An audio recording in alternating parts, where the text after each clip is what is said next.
le RDP Ultra, le voici. Alors il n'a plus rien à voir avec les RDP que vous avez connus, le 1 qui était donc un RDP avec une base bracelet, le 2 la moltière et le 3 bracelet, donc un enroulement automatique avec des appuis latéralisés sur les malléoles et une échancrure sur le coup de pied afin qu'il n'y ait pas de gêne mécanique sur le coup de pied. Donc tous les RDP que vous connaissez étaient basés sur le principe d'un relevage de pied avec un élastique donc fixé sur la chaussure avec des petits crochets en métal, et de l'autre côté, côté corps, soit les bracelets HD10, soit la moltière.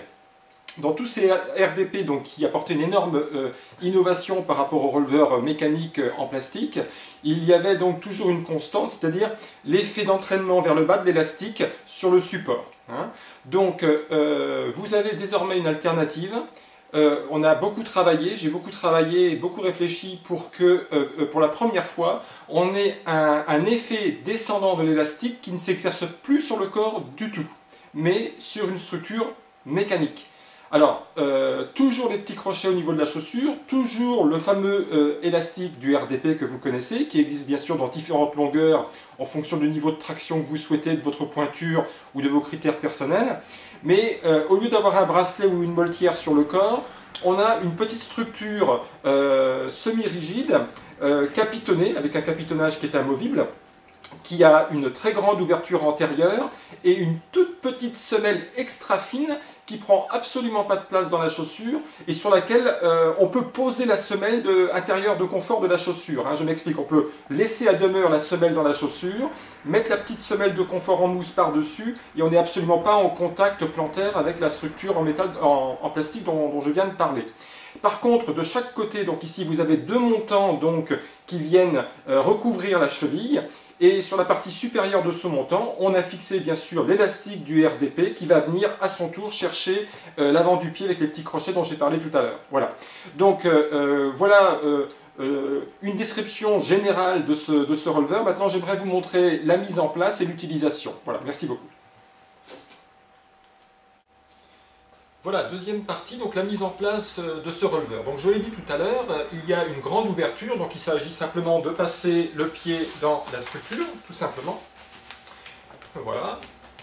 Ensuite, la bride qui est ici passe dans son passant. Alors, il n'y a pas besoin de la serrer énormément, on n'est pas ici, on ne recherche pas une stabilisation de la cheville, c'est pas l'objectif, même si cette structure stabilise la cheville, et pour ceux qui ont un varus ou une entorse ou une tendance à faire des entorses à répétition, ou simplement pour différentes raisons souhaitent avoir une stabilisation de la cheville, ces deux structures vont stabiliser parfaitement la cheville, mais ce n'est pas l'objectif de ce releveur. Donc la petite sangle ici, je l'ai dit, n'a pas besoin d'être serrée, donc on ne va pas avoir d'appui, je dirais, désagréable sur le corps. Il suffit simplement de le mettre en place et de mettre la chaussure comme vous le faites habituellement avec les RDP traditionnels que vous connaissez. Voilà. Et puis vous pouvez laisser le petit élastique, je dirais, hors tension si vous êtes au repos, si vous êtes assis et que vous ne marchez pas. Par contre, dès lors que vous avez besoin d'une assistance pour marcher, il suffit, comme vous le faisiez jusqu'à maintenant, d'aller chercher les petits crochets en métal, et j'allais dire le tour est joué, c'est on ne peut plus simple. Alors vraiment, il faut essayer le releveur pour se rendre compte de ce que je vais essayer d'expliquer maintenant. On n'a strictement aucune contrainte mécanique. Ceux qui connaissent le 1, le 2, le one hand ou le confort savent que la contrepartie de l'effet releveur ascendant de l'élastique au niveau du pied et l'effet descendant au niveau du support qui était fixé sur le corps. Là, pour la première fois, l'effet descendant s'exerce sur la structure qui prend appui sur la chaussure, sur la semelle de la chaussure, sur le sol si vous voulez, et donc on ne subit aucune contrainte mécanique, strictement aucune. L'élastique prend appui sur la structure prend appui sur le sol, on a vraiment un confort absolu, aussi bien pour marcher, que pour courir, il n'y a aucune difficulté. Voilà, il faut l'essayer pour le croire. Voilà. Merci de votre attention, comme d'habitude. Donc ce releveur s'appelle le Ultra, il est disponible donc sur Goural.fr et chez certains dépositaires Goural, je dis bien dépositaires et agréés. Donc appelez-moi pour avoir la liste.